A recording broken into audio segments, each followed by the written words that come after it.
लोग आपस में बातें कर रहे थे, तजिया नगार वगैरह, कि नवाज शरीफ जिस तरह गए थे उस तरह वापस आ गए हैं। बल्कि ऐसी बात नहीं है, नवाज शरीफ बहुत कुछ सीख कर आए हैं। बिस्मिल्लाहिर्रहमानिर्रहीम। I am Mahmood Niazi and you are watching my YouTube and Facebook channel. To all my respected viewers, आप जहाँ भी हैं खुश रहें and अस्सलाम वालेकुम वरहमतुल्लाहि वबरकातुहू। तो बात हो रही थी नवाज शरीफ की। नवाज शरीफ ने इस दफ़ा पूरे सिस्टम की जो है ना वो उन्होंने थोक का सौदा किया है, होल सेल रेट जिसे कहते हैं ना, पूरा सिस्टम खरीदा है। पहले वो खरीदते थे जजों को, तौकीर शाह जैसे ब्यूरोक्रेट्स को, या फवाद हसन फवाद को, इस तरह के जो है ना वो मुंशी लोगों को खरीदते थे। इस दफ़ा उन्होंने लंदन से निकलने से पहले पूरा जो है वो सिस्टम खरीद लिया है, क्योंकि उन्होंने जनरल बाजवा और जनरल फैज़ का मामला तो अल्लाह पर छोड़ दिया है कि वो मामला हमने अल्लाह पे छोड़ दिया है, लेकिन कुर्सी का मामला वो चौधरी निज़ामुद्दीन पे छोड़ दिया है और बकौल साबिर शाकिर अनदेखे हुक्मरानों पे छोड़ दिया है, जो पाकिस्तान के अनदेखे हुक्मरान हैं। और ये अनदेखे हुक्मरान ये आज की कहानी नहीं है, ये कल की कहानी नहीं है, ये कहानी है 1947 की। एक साल दरमियान में से निकाल लें कायद आज़म का, लेकिन कायद आज़म के भी आखिरी दिनों में एम्बुलेंस का ख़राब होना और ये सारा कुछ, तो ये अब की कहानी नहीं है। तो वो बहुत कुछ सीख कर आए हैं। उन्होंने कहा कि छोटी छोटी जो है ना ये इनको ख़रीदने से पूरा उन्होंने इस दफ़ा सौदा मारा है और सारा निज़ाम ही ख़रीद लिया है, लिहाजा वो बहुत कुछ सीख कर आए हैं। इसके अलावा ये जो आदतें चल रही हैं हमारी, या जो कुछ पाकिस्तान में चल रहा है, वो काकड़ साहब आकर बैठ जाते हैं और यकीन करें कि अपने आप को इस तरह पोर्ट्रेट करते हैं कि सुकरात और जो है ना वो अरस्तू और अफलातून के बाद अगर कोई फ़िलासफ़र दुनिया को नसीब हुआ है तो ये वो काकड़ है। सवाल गंदम जवाब चना। और नून लीग की इतनी चापलूसी वो तारड़ नहीं कर रहा जितना ये काकड़ कर रहा है, क्योंकि बाप वालों का प्रोग्राम राजा रियाज की तरह नून लीग में जाने का है।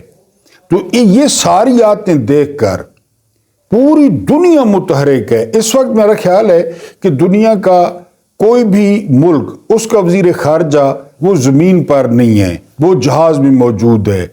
इसमें कतर, इसमें सऊदिया, इसमें तुर्की, इसमें कुवैत, इसमें रशिया, इसमें चाइना, इतने ज़्यादा इन्वॉल्व हैं। फ़ोनों पे राब्ते हो रहे हैं, स्ट्रेटजी बनाई जा रही है इसराइल को रोकने की और गज़ा पर कब्ज़ा बचाने की। लेकिन ये एटमी ताकत, दुनिया की 7वीं एटमी ताकत, इस्लामी दुनिया की वाहिद एटमी ताकत, ये इतना तमाशा बन चुकी है और इतना तमाशा बनवा चुकी है कि इनको कुत्ते जितनी किसी ने लिफ्ट नहीं कराई।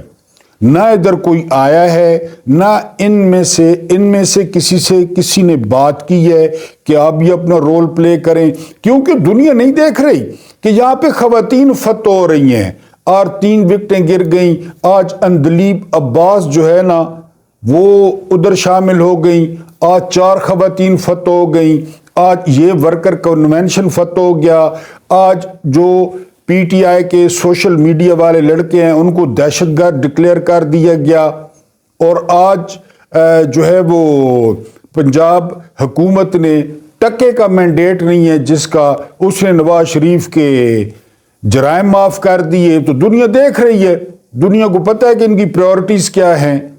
यानी ये किसी सीट पे संजीदा बंदा नहीं बैठा कि आप कहेंगे कहीं पे कोई संजीदा बंदा बैठा है, तो दुनिया तो संजीदा लोगों से बात करती है। इस सारे क्राइसिस में जो मरकज बना हुआ है, जो महवर बना हुआ है, वो सऊदीया है, वो प्रिंस मोहम्मद बिन सुलेमान हैं, या फिर वो सऊदीया के वजीर खारजा हैं। इसके अलावा अमीर कतर हैं, वो बहुत फाल किरदार अदा कर रहे हैं, और फिर कुवैत है, کویت بہت زیادہ کردار ادا کر رہا ہے. طیب اردگان سے جو بن پڑ رہا ہے، اصل میں طیب اردگان جو ہے وہ چکی کے دو پارٹوں میں ہیں، کیونکہ طیب اردگان لوگ جو ہے وہ نیٹو میں بھی ہیں، اس کے علاوہ جو ہے نا ان کے اسرائیل کے ساتھ بھی تعلقات ہیں، لیکن یہ سارے جو کنیکشنز ہیں یہ پھر بھی دباؤ کریٹ کر رہے ہیں. اسرائیل کو ابھی تک جو زمینی حملہ ہے جو نہیں ہوا، جو کہ بہت زیادہ مہلک ہوگا، اس سے روکا ہوا ہے. دوسری طرف حماس اور حزب اللہ وہ بھی اپنی تیاریاں کر رہے ہیں، انہوں نے بھی جنگ جاری رکھی ہوئی ہے.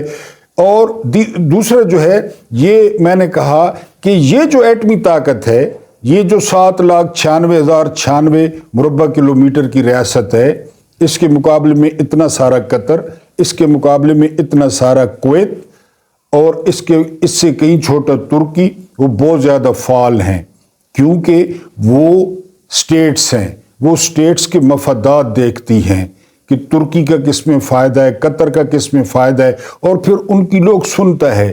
اگر کوئی اس وقت دنیا میں بے توقیر ترین ملک ہے تو وہ پاکستان ہے، جس کو کوئی منہ نہیں لگا رہا. یعنی اس سے بڑی کیا مثال ہوگی کہ سوشل میڈیا پہ وہ کوئی علیزِ سحر ہے، وہ چھائی ہوئی ہے کہ جی اس نے پہلے ویڈیو لیک ہوئی ہے، بڑے خوش قسمت ہوں گے جنہوں نے دیکھی ہے، اس کے علاوہ پھر اس نے بعد میں خودکشی کی کوشش کی ہے. یہ کیا ویسے خدمت کر رہی ہیں یہ قوم و ملت کی کہ ان کی ویڈیو لیک ہو جاتی ہیں، اور جو لوگ ان سے بڑے بھاشن دے رہے ہیں کہ راز چھپاؤ اور پردہ ڈالو. کس بات کا راز چھپائے بندہ ان کا؟ اور وہ خود راز نہیں چھپا رہی، وہ خود پردے نہیں ڈال رہی، تو ہاں دوسرے لوگ پردہ ڈالیں.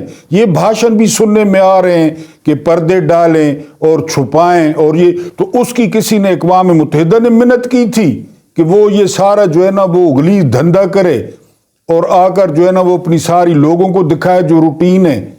تو کس نے کہا تھا یہاں پہ بھائی علیزِ سیر یا علیزہ سیر پتنی کیا ہے وہ، تو وہ چڑھی ہوئی ہے، وہ پہلے نمبر پہ ٹرینڈ کر رہی ہے. تو دنیا کی اگر کوئی آپ نے بے توقیر ترین ریاست دیکھنی ہو، بے توقیر ترین حکمران دیکھنے ہوں، فضول ترین حکمران دیکھنے ہوں، نکمے ترین حکمران دیکھنے ہوں، اور پھر اندیکھے حکمران دیکھنے ہوں، تو یہ ریاست موجود ہے. یہاں پہ فتح کی جا رہی ہے. آج پی ٹی آئی کی فلاں چوکی پہ قبضہ کر لیا گیا، آج پی ٹی آئی کے فلاں خاتون پہ قبضہ کر لیا گیا، آج پی ٹی آئی کی فلاں چوکی تباہ کر دی گئی، آج صنم جاوید کو 176ویں دفعہ گرفتار کر لیا گیا. یہ یہاں پہ چل رہا ہے. تو دنیا کیا لفٹ کرائے کہ بھاڑ میں جائیں، ان سے کون بات کرے. یہ جو ہے نا ویسے بھی کرائے کے ٹٹو، کرائے کی بندوق، ان کو جو آرڈر ہوگا یہ وہی کریں گے، لہذا دنیا وہ لفٹ نہیں کرا رہی. پاکستان کی آبادی ویسے تو نہیں لگتا کہ 60% نوجوانوں پہ مشتمل ہے. ہاں اس وقت پتہ لگتا ہے جب کوئی ویڈیو لیک ہوتی ہے کہ واقعی پاکستان کی آبادی 60% ہے. ورنہ جس ملک میں 60% جوان ہوں اور وہ ملک اتنا دبا ہوا ہو، وہ ملک اتنے دباؤ میں ہو، اس ملک پہ بدماشی چل رہی ہو، تو سمجھ میں نہیں آتی. ایک انڈین شاعر نے لکھا تھا کہ وہ جوانی جوانی نہیں جس کی کوئی کہانی نہ ہو. آپ عمران خان کی مثال دیکھیں، جوانی سے شروع کریں اور 71 سال کی عمر تک بڑے عرصے تک لوگ کہانیاں سنائیں گے. جو کرکٹ کے شوقین تھے وہ کرکٹ کی کہانیاں سنائیں گے، جو پولیٹکس کے شوقین ہیں وہ پولیٹکس کی کہانیاں سنائیں گے، جو سماجی ورک کرنے والے ہیں یا شوقین ہیں وہ سماجی ورک کی کہانیاں سنائیں گے. تو جوانی تو وہ ہوتی ہے جس کی کوئی کہانی نہ ہو، ورنہ کھاؤ پیو شادی کرو ہگو تے مرو، یہ کہانی ہے ٹوٹل. یعنی لگتا نہیں جب کوئی ویڈیو ریلیز ہوتی ہے یا ویڈیو کوئی لیک ہوتی ہے تو مجھے پتہ چلتا ہے کہ پاکستان کی جو آبادی ہے وہ 60% جوانوں پر مشتمل ہے. ویسے اس میں کوئی ایسی، ورنہ 60% جاپان کو کہا جاتا ہے بوڑھوں کا ملک، تو وہ بوڑھوں کا ملک کہاں پہ جا رہا ہے اور کدھر جا رہا ہے دن بدن. تو یہ 60% جوانی کو ہم نے کیا کرنا ہے. میں نے پہلے بتایا تھا کہ ہاں یہاں سے پتہ لگتا ہے کہ علیزہ سحر کے جو سبسکرائبر ہیں وہ تقریباً 18 लाख हैं या 15 लाख हैं, और उसके मुकाबले में मदनी चैनल के भी काम हैं, डॉक्टर इसरार के भी काम हैं और डॉक्टर ताहिरुल कादरी के भी काम हैं। तो मैं आपको रोज़ाना, मैं जो इतनी मेहनत करता हूँ सारा दिन वीडियो के लिए, तो मुझे क्या रिस्पॉन्स मिलता है? मेरे आप व्यूज़ देख लें, मैं कौन सी गलत बात करता हूँ? मैं तो अपने आम आदमी की आवाज़ पहुंचाने की कोशिश करता हूँ, रिस्क लेता हूँ, लेकिन नहीं। और उधर जो लीक वीडियो है वो टॉप ट्रेंड कर रही है। वहाँ से पता चलता है कि पाकिस्तान की आबादी 60% है, और जब कोई वीडियो लीक हो। आखिरी बात यह है, एतजाज़ अहसन ने आज बहुत खूबसूरत बात की। उन्होंने कहा कि गज़ा हम शर्मिंदा हैं, तेरे बाद भी जिंदा हैं। मुझे फिक्रा बड़ा पसंद आया, क्योंकि अब तक के अदाद शुमार के मुताबिक जी वहाँ पे 1100 औरतें वो शहीद हो चुकी हैं। 2000 जो बच्चे हैं वो शहीद हो चुके हैं। और आप यकीन करें कि ये बच्चे ऊपर जाके शिकायत लगाएंगे, ये तो वो तो जन्नत के फूल बन गए, शिकायत ज़रूर लगाएंगे कि ये इतनी ज़्यादा तादाद में थे, इनके पास इतनी ताकत थी, इनके पास इतना पैसा था। 60 एक मुल्क था जो एटमी मुल्क था, एक मुल्क था जिसकी आबादी 60% नौजवानों पे मुश्तमिल थी, लेकिन वो अलीज़ा सहर की उसकी वीडियो के पीछे लगे हुए थे और हरीम शाह की वीडियो के पीछे लगे हुए थे, तो वो जाके शिकायत ज़रूर करेंगे। तो मैंने कहा कि आपको याद करा दूं, और आखिरी बात ये भी याद करा दूं कि वो जवानी नहीं जिसकी कोई कहानी न हो। दुनिया का बेतौकीर बेइज्जत तरीन मुल्क वो पाकिस्तान, और इसके अलावा नवाज शरीफ ने एक दफ़ा थोक का सौदा किया है, और ठोक के किया है, और होल सेल पे सारा निज़ाम देखे अनदेखे हुक्मरान खरीद लिए हैं। और आखिर में साबिर शाकिर साहब की बात एक कोट करूंगा कि मरियम बीबी ने जब वो जो जज था अरशद मलिक उस वक्त प्रेस कॉन्फ्रेंस की थी, तो उसने कहा था कि मेरे पास ऐसे ऐसे लोगों की वीडियोस हैं कि अगर मैंने वो वीडियोस रिलीज कर दी तो पाकिस्तान हिल जाएगा। लिहाजा इसलिए मेरा ख्याल है हर तरफ सुकून और चिल है। मुझे बर्दाश्त करने का बहुत बहुत शुक्रिया।